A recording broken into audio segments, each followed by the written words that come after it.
urban societies rely heavily on infrastructures. For cities faced with rapid urbanization, expanding basic service infrastructure is a key challenge to provide equal access for all. Taking the case of sanitation, this video introduces a conceptual framework to explain how sanitation systems differ and how they interact differently with processes that shape urban inequality. If sanitation is a private issue, households are responsible for containing wastewater. For disposal, they hire service providers. Across the globe and throughout history, intersectionally marginalized social groups have performed this labor without adequate tools or protective equipment. Such practices are unsafe sanitation because they rely on the health of a certain social group being sacrificed to protect the health of others. To achieve safe sanitation, it must be addressed as a public issue. A sanitation bargain describes the ideal typical solution to the public issue.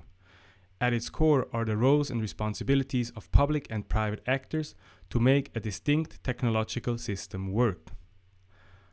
Under the Municipality bargain, public authorities build sewers and wastewater treatment plants to protect public health and the environment at any cost. Expansion is authoritative and supply-led, involving the use of eminent domain and displacement to make way for the vast sewer networks. The municipal budget covers the costs through bonds and tax revenues.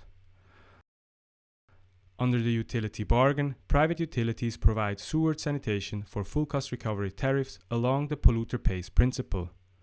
Competition for the market should ensure efficient service provision. The state regulates utilities to enforce that minimal health and environment standards are met. Expansion of access is supply-led and prioritized based on the future customer's ability to pay, splintering the city.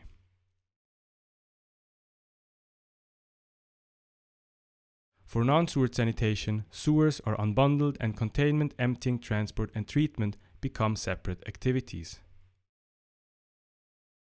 Under the enterprise bargain, private enterprises compete to sell non-sewer sanitation services to households that are willing to pay.